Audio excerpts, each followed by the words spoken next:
আসসালামু আলাইকুম গাইজ, আশা করি সবাই ভালো আছো। আমরা আজকে আবার বিবিএ ফার্স্ট ইয়ারের সেকেন্ড ক্লাসে চলে আসছি, অর্থাৎ অ্যাকাউন্টিং যে চ্যাপ্টারটা নিয়ে আলোচনা করছি সেটা হলো ইকুয়েশন চ্যাপ্টার। আজকে সেটার আমরা 2 নম্বর লেকচারে চলে আসছি। সো দেখে আজকের ক্লাসটা কীভাবে। এটা আমাদের একটা বোর্ড কোশ্চেন। আমরা দেখি এখানে বলছে the following transaction were experienced by Khadija's trading during November 2018। October 1 Khadija invested taka 30,000 to start a new business. এটা হলো আমাদের 1 নম্বরে বলছে। 2 নম্বরে হচ্ছে অক্টোবর 3 দ্য বিজনেস বোর্ডের টাকা 5,000 from bank and note payable was signed.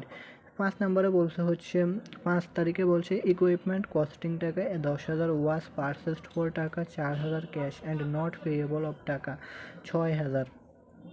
এরপরে 8 নাম্বার বলছে সাপ্লাইস কস্টিং টাকা 8,000 ওয়ার পারচেসড অন অ্যাকাউন্ট। এরপরে 11 তারিখ হচ্ছে টাকা 1,500। এরপরে payment was made on note payable. এরপরে 14 তারিখে বলছে ক্যাশ রেভিনিউ অফ টাকা 8,000 ওয়াজ কালেক্টেড। এরপরে আমাদের অক্টোবর 20 তারিখে বলছে রেভিনিউ অফ টাকা 20,000 ওয়াজ আর্নেড বাট নট ইয়েট কালেক্টেড।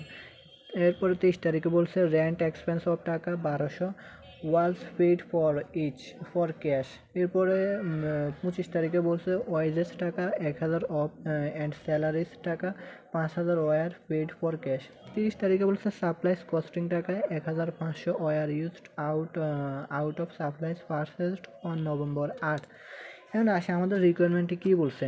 রিকোয়ারমেন্টে বলছে prepare the account equation in tabular form and showing the proof of accounting equation. আমাদের টেবুলার চকের মাধ্যমে এটা প্রুফ করতে বলছে বা টেবুলার চক আঁকতে বলছে। এরপরে আমরা ওই যে এই সমান এল প্লাস ওই দিই সেটা প্রমাণ করে দেবে, এটাই আমাদেরকেও বলছে। তার মানে আমাদের এখানে টেবুলার চক নির্ণয় করতে হবে বা হিসাব সমীকরণ নির্ণয় করতে হবে চকের মাধ্যমে। সো আমরা দেখি এটা আমাদের জানতে হলে অ্যাট ফার্স্ট আমাদের এই বিষয়গুলো আমাদের জানতে হবে, অর্থাৎ জার্নাল জানতে হবে। এগুলো যদি আমরা জার্নাল জানি তাহলে আরও বেশি ইজি হবে। এখন আসি যারা কমার্স থেকে আসছো তারা তো অবশ্যই জানো, যারা অন্য ডিপার্টমেন্ট আছে তাদের জন্য একটু বলি। আমাদের যদি সম্পদ বৃদ্ধি পায়, সম্পদ বৃদ্ধি পেলে ডেবিট, সম্পদ হ্রাস পেলে ক্রেডিট, এটা সমান বৃদ্ধি পেলে ডেবিট, হ্রাস পেলে ক্রেডিট। এই বিষয়গুলো খেয়াল করবা যারা কমার্স আছে তারাও, তাহলে আমাদের এগুলো ইজি লাগবে। সম্পদ বৃদ্ধি পেলে ডেবিট, হ্রাস পেলে ক্রেডিট। এরপরে হলো ব্যয় বৃদ্ধি পেলে ডেবিট, হ্রাস পেলে ক্রেডিট। ব্যয় বৃদ্ধি পেলে ডেবিট, হ্রাস পেলে ক্রেডিট। এরপরে হচ্ছে উত্তোলন বৃদ্ধি পেলে ডেবিট, হ্রাস পেলে ক্রেডিট। এরপরে হচ্ছে দায় বৃদ্ধি পেলে ক্রেডিট। দেখো দায় বৃদ্ধি পেলে ক্রেডিট, হ্রাস পেলে ডেবিট। কথাটা মাথা রাখি, এগুলো কিন্তু আমাদের এসএসসির বইয়ের, যারা 9-10-এ পড়ছে সেই পড়া কিন্তু আমি আবার রিমাইন্ড করতেছি তোমাদের যাতে বুঝতে সুবিধা হয়। দায় বৃদ্ধি পেলে ক্রেডিট, হ্রাস পেলে ডেবিট। ঠিক একইভাবে আয় বৃদ্ধি পেলে ক্রেডিট, হ্রাস পেলে ডেবিট। ঠিক একইভাবে কি আয় বৃদ্ধি পেলে ডেবিট, আয় বৃদ্ধি পেলে ক্রেডিট, হ্রাস পেলে ডেবিট। তাহলে আমরা যদি দেখি সম্পদ, ব্যয়, এরপর হলো উত্তোলন বৃদ্ধি পেলে ডেবিট, হ্রাস পেলে ক্রেডিট। আর হলো আয় দায় বৃদ্ধি পেলে ক্রেডিট, হ্রাস পেলে ডেবিট। এখন আসি, তাহলে আমাদের এই বিষয়টা গেল হিসাবের। এখন আমাদের জার্নাল দেখবো আমরা কীভাবে। Khadija invested taka 30,000 to start a new business. Khadija 30,000 টাকা ব্যবসা শুরু করার জন্য 30,000 টাকা ব্যবসায় বিনিয়োগ করছে। কি করছে? 30,000 টাকা ব্যবসায় বিনিয়োগ করছে। এখন ব্যবসায় যদি বিনিয়োগ করে ব্যবসায় কি আসে? নগদ টাকা আসে, রাইট? নগদ টাকা আসলে কি হয়? ক্যাশ ডেবিট হয়। আর হলো মূলধন ক্রেডিট। মূলধনের ইংলিশ নাম কি? ক্যাপিটাল। আর নগদের ইংলিশ নাম কি? ক্যাশ। এখন যদি ব্যবসায় বিনিয়োগ করে তাহলে ব্যবসায় কি বৃদ্ধি পাচ্ছে? টাকা বৃদ্ধি পাচ্ছে। আরেকটা হলো মূলধন কি হচ্ছে? মূলধন বৃদ্ধি পাচ্ছে। সেজন্য আমরা বলছি যে মালিকানা সত্ত্ব বৃদ্ধি পেলে কি হয়? ক্রেডিট হয়। তার মানে মালিকানা সত্ত্ব বৃদ্ধি পাওয়াতে আমাদের জার্নালে ক্রেডিট হয়েছে, অর্থাৎ ক্যাপিটাল ক্রেডিট হয়েছে। ওকে, আচ্ছা এখানে কি একটা ইস্যু বলে নেই? মালিকানা সত্ত্ব কিন্তু বৃদ্ধি পেলে ক্রেডিট, হ্রাস পেলে ডেবিট। ওইখানে আমি 5টা বলছিলাম মালিকানা সত্ত্বেও কিন্তু বৃদ্ধি পেলে ক্রেডিট, হ্রাস পেলে ডেবিট। এখন আসে আমাদের জার্নালটা কি, তাহলে বলি ক্যাশ ডেবিট 30,000 টাকা। এরপরে হলো ক্যাপিটাল ক্রেডিট 30,000 টাকা। ওকে, তো ক্যাশ ডেবিট 30,000 একটা সম্পদ আসছে, আরেকটা হলো ক্যাপিটাল। ক্যাপিটাল হ্রাস মানে কি বৃদ্ধি, হ্রাস মানে কি বাড়ছে। তার মানে সম্পদ বাড়ছে, মালিকানা সত্ত্ব বাড়ছে, আর মালিকানা সত্ত্ব বাড়ছে মানে কি ক্যাপিটাল ক্রেডিট মানে মালিকানা সত্ত্ব বাড়ছে। এখন সাপোজ যদি ক্যাপিটাল ডেবিট থাকে তার মানে মালিকানা সত্ত্ব কমছে, তার মানে এখন আমরা বলতে পারি ক্যাশ ডেবিট সম্পদ বাড়ছে, মালিকানা সত্ত্ব বাড়ছে। তাহলে এখন আমরা দেখি হিসাব সমীকরণে সেটা ইয়ে করি। এই যে আমরা প্রথমে আচ্ছা আমাদের অ্যাকাউন্টিং ইকুয়েশন যখন করব, এক পাশ হলো এই যে সম্পদ পাশ, আরেকটা হলো দায় পাশ। আমরা ওই যে হিসাব সমীকরণ শিখছিলাম এ সমান সমান এল প্লাস ওই, এই যে এতে অ্যাসেট সমান সমান এল প্লাস ওই, এলতে হচ্ছে লায়াবিলিটিস আর ওতে প্লাস হচ্ছে ওনার্স ইকুইটি। আর প্রথমে আমরা কোম্পানির নাম লিখবো, এরপরে accounting equation for the month of November 2018 লিখবো যেই সালে করছে। এরপরে হচ্ছে আমরা এখানে লিখবো রিমার্কস। রিমার্কস মানে কি মন্তব্য করা। এখন তো অ্যাসেট মানে আমরা পুরো কোশ্চেনটা পড়ে যতগুলো সম্পদ আছে, যতটা ভিন্ন ভিন্ন সম্পদ আছে সবগুলো এখানে লেখা লাগবে। যদি সম্পদ 3টা 4টা 5টা হাইস্ট 6টা এরকম থাকতে পারে, সো এগুলো লিখবো। সম্পদ যেমন cash, account receivable, supplies, equipment, furniture এগুলো থাকতে পারে। এগুলো আমরা কোশ্চেন পড়ে সম্পদগুলো বের করব, এরপরে দায়গুলো বের করব, যেমন নোটস পেয়েবল, অ্যাকাউন্টস পেয়েবল এগুলো থাকবে, এগুলো বের করব। এরপরে ওনার্স ইকুইটি, ওনার্স ইকুইটিতে আমাদের কোন কোন বিষয়গুলো যাবে, ক্যাপিটাল, এরপরে ক্যাপিটালের সাথে যোগ হবে আয়, অর্থাৎ এখানে আয় যোগ হবে, এরপরে বাদ যাবে হলো আমাদের এক্সপেন্স বা ব্যয়, এরপরে বাদ যাবে হলো ড্রয়িংস উত্তোলন। তার মানে এই গড়টার মধ্যে আমাদের 4টা এন্ট্রির কাজ, এটা আমরা বেসিক ক্লাসটাতে দেখছিলাম। আর বাকিগুলো এই যে সম্পদ, এখানে যতটা ভিন্ন ভিন্ন সম্পদ থাকবে সবগুলো এখানে লিখবো, তারপরে এগুলো আমরা এইভাবে ইয়ে করবো। এখন আসি, তাহলে আমাদের 1 নাম্বার হচ্ছে কি খাদিজে ইনভেস্ট টাকা 30,000 টু স্টার্ট বিজনেস। তো ক্যাশ ডেবিট ক্যাপিটাল ক্রেডিট, আমাদের সম্পদ বাড়ছে এই যে 30,000 টাকা, ক্যাশ ডেবিট 30,000 টাকা, এরপরে ক্যাপিটাল ক্রেডিট মানে সম্পদ ক্যাপিটাল বাড়ছে, ডেবিট 30,000 টাকা। ক্যাপিটাল ক্রেডিট মানে কি সম্পদ বাড়ছে, ক্যাপিটাল ক্রেডিট মানে সম্পদ বাড়ছে। ওকে, মালিকানা সত্ত্ব বাড়ছে। তো মালিকানা সত্ত্ব বৃদ্ধি পেলে তো ক্রেডিট, তো বৃদ্ধি পাইছে দেখে ক্রেডিট হয়েছে। আরেকটা জিনিস ক্লিয়ার করি, এখানে মনে রাখবা, সবসময় মনে রাখবে যে আমাদের এই পাশে যদি তুমি মনে করো শিওর হয়ে যাও যে ক্যাশ ডেবিট 30,000 টাকা, ক্যাশ তো অলওয়েজ যেহেতু আমাদের এটা সম্পদ বৃদ্ধি পেয়েছে ডেবিট 30,000, এখন এ পাশে কি তুমি আবার ডেবিট করবা নাকি ক্রেডিট করবা, তখন আর এটা নিয়ে ভাবার দরকার নেই। এ পাশে যেহেতু তুমি প্লাস ফিগারে আছে, এ পাশেও প্লাস ফিগারে নিতে হবে। ওকে, দুই পাশ সমান হবে, যেহেতু দুই পাশ সমান হবে এখন তো তুমি 100% শিওর হয়েছো যে ক্যাশ মাস্ট বি ডেবিট হবে, তার মানে এই পাশেও আমাদের এটা প্লাসে থাকতে হবে, এখানে 30,000 প্লাস, এখানে 30,000 প্লাস, এই কথাটা মাথায় রাখবা। তাহলে আমাদের 1 নাম্বারটা গেল। 2 নাম্বার হচ্ছে আমাদের এখানে বলছে 3 তারিখে বলছে the business borrowed taka 5,000 from bank and note payable was sign, অর্থাৎ নোট পেয়েবলের মাধ্যমে, বোরেড মানে কি ঋণ করা, ঋণ নেওয়া। এখন বলছে ব্যাংক থেকে নোটস পেয়েবলের মাধ্যমে সে ঋণ নিছে, কত নিছে 5,000 টাকা ঋণ নিছে।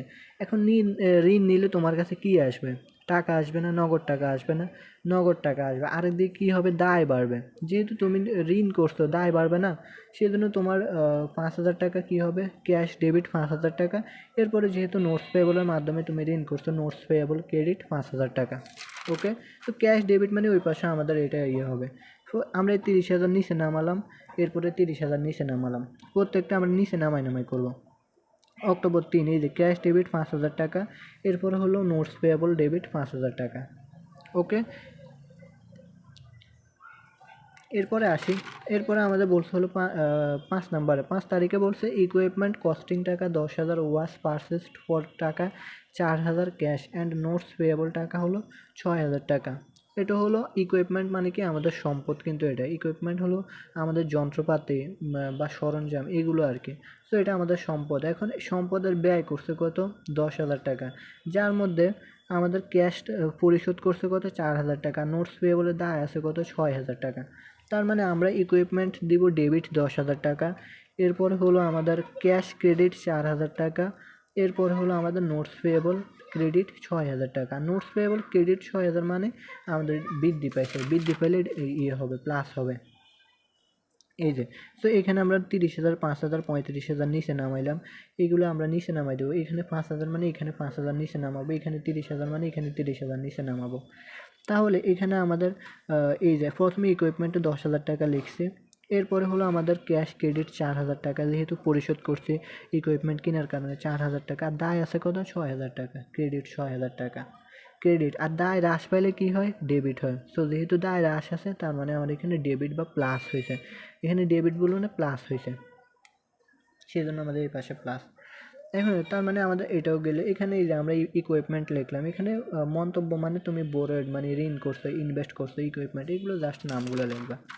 তো 5 নাম্বার গেলো। এরপর 8 নাম্বার, সাপ্লাইস কস্টিং টাকা 8,000 was purchased on account. Supplies ক্রয় করছে, সাপ্লাইস কিন্তু সম্পদ, চলতি সম্পদ। হ্যাঁ, সাপ্লাইস ক্রয় করার ব্যয় হচ্ছে 8,000 টাকা। করছে কীভাবে? On account. অন অ্যাকাউন্ট মানে কি? বাকিতে। এগুলো মনে রাখবো, অন অ্যাকাউন্ট মানে বাকিতে। আর আমি দেখি তোমাদেরকে অ্যাকাউন্টিংয়ে যে এগুলা ওয়ার্ড মিনিংগুলো লাগে সেগুলো দেখি বানাই তোমাদেরকে দিতে পারি কিনা, অর্থাৎ তাইলে তোমাদের কাছে বিষয়গুলো আরও ইজি হবে আর কি, কারণ তোমরা তো হঠাৎ ফার্স্ট ইয়ারে উঠছো, আগে ইংরেজিতে করা নেই, এখন ইংরেজিতে করা লাগবে। তো মনে রাখবো, অন অ্যাকাউন্ট মানে বাকিতে। এরপর বোরোয়েড মানে কি? ঋণ করা। ইকুইপমেন্ট মানে যন্ত্রপাতি। এরপর সাপ্লাইজ মানে চলতি সম্পদ, এগুলো আর কি। এরপরে ক্যাশ রেভিনিউ, ক্যাশ মানে ক্যাশ মানে হচ্ছে নগদ টাকা, রেভিনিউ মানে হচ্ছে আয়, পেমেন্ট মানে পরিশোধ করা, পার্সেল মানে ক্রয়, পেয়েবল মানে কি? তোমার দায়। এগুলো আর কি। এগুলো আর দেখে আমি যদি পারি তোমাদেরকে দেওয়ার ট্রাই করবো, ওয়ার্ড মিনিংগুলোর একটা শিট বা তৈরি করতে পারি কিনা। তাহলে দেখি সাপ্লাইজ বাকিতে ক্রয় করছে, সাপ্লাইজ ক্রয় করার ফলে তোমার কাছে কি আসছে? সম্পদ আসছে, সম্পদ আসছে, তাই। আরেকদিকে যেহেতু বাকিতে ক্রয় করছো, দায় বাড়ছে না? তো দায় বাড়ছে, তো সাপ্লাইজ ডেবিট আর হলো অ্যাকাউন্টস পেয়েবল ক্রেডিট। আর অ্যাকাউন্টস পেয়েবল ক্রেডিট মানে কি? দায় বৃদ্ধি পেলে ক্রেডিট হয়, তার মানে দায় বৃদ্ধি পাইছে। এই যে আমরা এখানে লিখলাম সাপ্লাইজ ডেবিট কত? 8,000 টাকা। এই পাশে যদি প্লাস হয় তার মানে ওই পাশে প্লাস হবে। এই যে অ্যাকাউন্টস পেয়েবল ক্রেডিট বা প্লাস 8,000 টাকা, ক্রেডিট বা প্লাস 8,000 টাকা। ওকে, এটা গেল। এরপরে 11 তারিখ বলছে টাকা 1,500 payment was made on note payable. এখানে আমাদের বলছে 1,500 টাকা পেমেন্ট পরিশোধ করছে, যে নোট পেয়েবলের মাধ্যমে যে টাকাটা যে দায়টা বৃদ্ধি পাইছে, অর্থাৎ এখানে আমরা যে ঋণ নিছি, আমরা কীভাবে ঋণ নিচ্ছি? নোট পেয়েবলের মাধ্যমে ঋণ নিছি। এখন সে টাকা পরিশোধ করছে 1,500 টাকা, তার মানে পরিশোধ করলে কী হবে? নোটস পেয়েবল ডেবিট আর হলো ক্যাশ ক্রেডিট। তো নোটস পেয়েবল ক্রেডিট বা notes payable debit, cash credit, notes payable debit বা মাইনাস আর হলো ক্যাশ ক্রেডিট বা মাইনাস। এই যে নোটস পেয়েবল কত? নোটস পেয়েবল ক্রেডিট বা ডেবিট বা মাইনাস, এই যে 1,500 টাকা মাইনাস হচ্ছে, নোটস পেয়েবল ডেবিট বা মাইনাস আর হলো এই যে ক্যাশ 1,500 টাকা মাইনাস হয়ে যায়। মনে রাখবে এখানে যদি মাইনাস হয় তার মানে ওইখানে মাইনাস হবে, কারণ দুই পাশ সমান করতে হবে। দেখো এগুলো না বুঝলে অবশ্যই আমাকে ওগুলো মাস্ট বি ইনবক্স করবা বা কমেন্টে জানাবা। ওকে, কারণ তুমি না বুঝতেই পারো সাথে সাথে, বা তোমার মাথার উপর দিয়ে যেতে পারে, বিষয়টা এমন আর কি। সো প্যারা নেওয়ার কিছু নেই। হয়তো আমি এখন একসাথে সব বুঝাচ্ছি, তোমার হয়তো বা একটা ঢুকতেছে না মাথায়। তো না পারলে অবশ্যই আমাকে জানাবা, বাট পারতে হবে। এরপরে আসি 14 নম্বরে বলছি কি? ক্যাশ রেভিনিউ অফ টাকা 8,000 ওয়াজ কালেক্টেড। ক্যাশ রেভিনিউ মানে কি? তোমার নগদ আয় হয়েছে 8,000 টাকা, এটা কালেক্ট করছে। কালেক্ট করা মানে কি? সংগ্রহ করছে। তো ক্যাশ রেভিনিউ তোমার কালেক্ট করলে কি হয়? নগদ টাকা আসছে, ক্যাশ রেভিনিউ নগদে আয় করছে, তো নগদান হিসাব ডেবিট আর হলো রেভিনিউ আয় হিসাব credit. So cash debit, revenue credit. আর রেভিনিউ ক্রেডিট বা প্লাস, আর ক্যাশ কি? ডেবিট বা প্লাস। কত? 14 নাম্বার। 14 নম্বরে তাহলে এই যে 8,000 টাকা আমাদের ক্যাশ ডেবিট আর হলো রেভিনিউ কোথায় যাবে? আমাদের এই যে ওনার সিকিউরিটি যাবে। আমরা বলছি না ওনার সিকিউরিটি 4টা উপাদান ক্যাপিটাল, এটার সাথে যোগ হবে রেভিনিউ, সেজন্য দেখো আমরা যোগ করছি এখানে 8,000, যোগ হবে রেভিনিউ। এক্সপেন্স বা ব্যয় থাকলে সেটা বাদ যাবে, এখান থেকে বিয়োগ করব। আর ড্রয়িংস থাকলে সেটা আমরা বাদ দেবো। এই 4টা উপাদানের কাজ হলো এটার মধ্যে। তো এই যে আমরা রেভিনিউ এখানে যোগ করছি, ক্রেডিট বা যোগ। 14 নম্বর গেল। এখন আসি আমরা 20 নম্বরটা দেখি। 20 নম্বরে বলছে রেভিনিউ অফ টাকা 2,000 was earned but not yet collected. Revenue টাকা হচ্ছে 2,000 টাকা, অর্থাৎ তোমার আয় করছে 2,000 টাকা, বাট এখনও কী হয়নি? সেটা কালেক্ট করেনি। কালেকশন না করলে কী হবে? তোমার দেনাদার বৃদ্ধি পাবে। এটাকে আমরা বলতে পারি কি? বকেয়া আয়। কি বলতে পারি? বকেয়া আয়। আর বকেয়া আয় আমাদের জন্য সম্পদ। কি? বকেয়া আয় আমাদের জন্য সম্পদ। তাহলে এখন আমরা বলতে পারি দেনাদার হিসাব ডেবিট আর হলো ক্যাশ ক্রেডিট, কারণ তুমি যেটা আয় করছো সেটা এখনও পাওনি, তার মানে তোমার দেনাদার বৃদ্ধি পাচ্ছে। দেনাদার হলো আমাদের জন্য কি? চলতি সম্পদ। সো দেনাদার হিসাব ডেবিট আর হলো রেভিনিউ ক্রেডিট। সো অ্যাকাউন্টস দেন আদার ইংলিশ নাম হলো অ্যাকাউন্টস রিসিভেবল, আর রেভিনিউ তো আয়। তাহলে আমরা এই 14 নম্বর না, এটা না 20 নম্বর, কী করে 20 নম্বর। তো আমাদের এই যে 20 নম্বর অ্যাকাউন্টস রিসিভেবল কত, 2000 টাকা। দেন আদার হিসাব ডেবিট 2000 টাকা, আর হলো এই যে আই ডেবিট 2000 টাকা। আই ডেবিট না, আই ক্রেডিট বা প্লাস, আই ক্রেডিট বা প্লাস 2000 টাকা। এরপর আসি 23 নম্বর বলছো রেন্ট এক্সপেন্স অফ টাকা 1200 was paid for each, paid for cash. Rent expense মানে কি, এটা হলো ভাড়া ব্যয়। রেন্ট মানে কি ভাড়া, ভাড়া এক্সপেন্স মানে কি ব্যয়। রেন্ট এক্সপেন্স হলো ভাড়া ব্যয় হলো 1200 টাকা, ওয়াজ পেড ফর ক্যাশ, নগদে পরিশোধ করছে। এখন যদি তোমার নগদে পরিশোধ করে তোমার কাছ থেকে কি চলে যাবে, টাকা চলে যাবে। আর রেন্ট এক্সপেন্স মানে ব্যয়, ব্যয় বৃদ্ধি পেলে ডেবিট হয়, আমরা তো শিখলাম। তো রেন্ট এক্সপেন্স ডেবিট, আর হলো ক্যাশ ক্রেডিট। মানে এক্সপেন্স করার কারণে তোমার টাকা চলে যাচ্ছে, আরেকদিকে ব্যয় বৃদ্ধি পাচ্ছে। এটা কত নাম্বার, 23 নাম্বার। তো rent expense debit cash credit. এই যে আমরা এক্সপেন্স আমরা জানি কি হয়, ওনার সিকিউরিটি থেকে বিয়োগ হয়, দেখছো বিয়োগ করছে। তো ব্যয় বৃদ্ধি, এই যে আমরা এখানে কি করছে, বিয়োগ করছে। রেন্ট এক্সপেন্স ডেবিট আর হলো এই যে ক্যাশ ক্রেডিট, এটা আমাদের ওনার সিকিউরিটি থেকে বিয়োগ হবে। ওনার সিকিউরিটি থেকে বা ক্যাপিটাল থেকে এটা মাইনাস হবে, কারণ এটা ব্যয় বা খরচ হয়েছে। আর আমাদের ক্যাশ ক্রেডিট, এই যে 1200 টাকা ক্যাশ ক্রেডিট করলাম। এরপর 25 নম্বর ওয়েজেস মানে কি মজুরি। মজুরি টাকা কত, 1000 টাকা। অ্যান্ড স্যালারিজ টাকা হলো 5000, ওয়ার পেড ফর ক্যাশ। আমাদের মজুরি আর স্যালারি দুইটাই হলো কি আমাদের ব্যয় বা এক্সপেন্স। সো ওয়েজেস মজুরি, স্যালারিজ মানে কি বেতন 5000। এখানে তোমরা পরীক্ষার সময় কী করবা, দুইটা আলাদা আলাদাভাবে বিয়োগ করবা। এগুলো যেহেতু ব্যয়, সো ওয়েজেস ডেবিট 1000 টাকা, স্যালারিজ ডেবিট 5000 টাকা, ক্যাশ ক্রেডিট কত, ক্যাশ ক্রেডিট হলো দুইটা মিলায় 6000 টাকা। ওকে, দুইটা মিলায় 6000।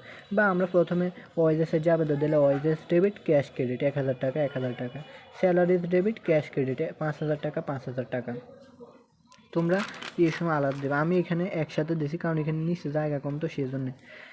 এখন আসি যে আমি এখানে 6000 টাকা দিছি একসাথে। তোমরা প্রথমে কী করবা, প্রথমে 1000 টাকা মাইনাস করবা, এরপরে 5000 টাকা মাইনাস করবা। তাহলে স্যাররা আর কোনোভাবে কিছু করতে পারে না, বুঝতে পারবে আরও। আর এমনি লিখলেও সমস্যা নেই এটা, কারণ আমি দুইটা যেহেতু একসাথে লিখে দিছি আর কি। এখানে লিখবে 1000, এখানে লিখবে 5000, দুইটাই তো মাইনাস, তো আমি দুইটা একসাথে মাইনাস করে দিছি এক্সপেন্স। এখানে লিখবে ওয়েজেস আর স্যালারিস, এক্সপেন্স একই কথা। তাহলে এটা তোমরা বুঝতে পারছো, ক্যাশ ক্রেডিট। এরপর 30 নম্বর বলছে সাপ্লাইস কস্টিং টাকা 1500 were used out of supplies purchased on November 8। Supplies cost আমাদের আগে এখানে সাপ্লাইস কী ছিল, আমরা এখানে একটা শিখছি supplies costing on account. Supplies কত দিয়ে বাকিতে ক্রয় করছিল, তো সেখানে কী করেছে, সাপ্লাইস কস্টিং টাকা 1500 ওয়ার ইউজড, ব্যবহৃত হয়ে গেছে। ব্যবহৃত হলে এখন কমে যাবে না, তো ব্যয় বৃদ্ধি পেলে কী হয়, ডেবিট হয়। সো সাপ্লাইজ ডেবিট, আর হলো supplies expense debit, supplies credit. আমরা জানি যে ব্যয় বৃদ্ধি পেলে ডেবিট। আমাদের আগে সম্পদ ছিল, এখন সেটা কমে গেছে, তার মানে সম্পদ ক্রেডিট হবে। আর ব্যয় যেহেতু বাড়ছে, 1500 টাকা ব্যবহৃত হয়েছে বা ব্যয় বাড়ছে, সো সাপ্লাইজ ডেবিট, সাপ্লাইজ বারবার এই করে সাপ্লাইজ এক্সপেন্স ডেবিট, আর হলো সাপ্লাইজ ক্রেডিট, সম্পদ কমে গেছে। ওকে, এটা জাবেদা হলো সাপ্লাইজ এক্সপেন্স ডেবিট 1500 টাকা, সাপ্লাইজ ক্রেডিট 1500 টাকা। ওকে, তো আমরা এখানে লিখলাম কত, এটা কত টাকা আছে আমাদের, 1500 টাকা আছে। এই যে 1500 টাকা, এই যে সাপ্লাইসের গড় কোনটা, এই যে সাপ্লাইসের গড়। সাপ্লাইসে এখন এই যে আমাদের দেখো সম্পদ থেকে আমাদের কিন্তু 1500 টাকা কমে গেছে। আর সাপ্লাইজ এক্সপেন্স, এটা আমাদের এক্সপেন্স যেহেতু ব্যয়, এটা আমাদের ওনার সিকিউরিটি থেকে কী হবে, বাদ যাবে। এই যে 1500 টাকা মাইনাস করছে এক্সপেন্স ডেবিট, আর হলো আমাদের ডেবিট বা বিয়োগ, আর হলো সাপ্লাইস থেকে আমরা সাপ্লাইস ক্রেডিট বা সম্পদ কমে গেছে, এখান থেকে আমরা মাইনাস করছি। এখানে 6500 টাকা সাপ্লাইজ আছে। আর সো এগুলো আমরা দিন শেষে করার পর আমরা টোটাল অ্যামাউন্ট নিচে নামাবো। এই পাশে আমরা অ্যামাউন্ট করতে করতে 30,300 টাকা আসছে, এখানে 2000 টাকা আসছে। এখানে আর কোনো উপাদান ছিল না, যার কারণে সরাসরি এটাই নামছে প্রত্যেকবার। এখানে আমাদের 6500 টাকা হয়েছে, এখানে 10,000 টাকাই নামছে, এখানে 9500 টাকা নামছে, এখানে হলো 8000 টাকা নামছে, এখানে 31,300 টাকা নামছে। অর্থাৎ আমরা এগুলো যোগ বিয়োগ করে করে নামাই একবারে নিচে নামাবো। নিচে নামানোর পরে এখন সমান সমান এই পাশে এগুলো সবগুলো যোগ করে এখানে বসাবো 48,800 টাকা। আবার সমান সমান এই পাশে এই চারটা উপাদান যোগ করে বসালে হবে 48,800 টাকা। এই যে এটা এটা এটা এটা যোগ করলে 48,800 টাকা। সো আশা করছি তোমরা টেবুলার চকটা বুঝতে পারছো। আই রিপিট, যদি কেউ না বুঝতে পারো অবশ্যই জানাবা প্লিজ, এগুলো অনেক কষ্ট করে বোঝানো হয় কিংবা অনেক কষ্ট করে বানানো হয়। সো না বুঝলে অবশ্যই জানাবা, অন্তত আমি যেটা পড়াই সেটা তো না বুঝলে আমাকে জানাবা নাকি। তো এটা আমি সবসময় বলি, না বুঝলে অবশ্যই আমাকে বলবা। এখন আসে আমাদের আরেকটা বলছে হলো অ্যাকাউন্টিং ইকুয়েশন প্রুভ করতে বলছে, রাইট। প্রুভ করে আমাদের, প্রুভ মানে কি, এই সমান এল প্লাস ও এটা প্রমাণ করতে বলছে। এখন আমাদের এখানে সম্পদ আছে কী কী, এই যে এগুলোই জাস্ট সম্পদ পাশে কী কী আছে, cash, accounts receivable, supplies, equipment.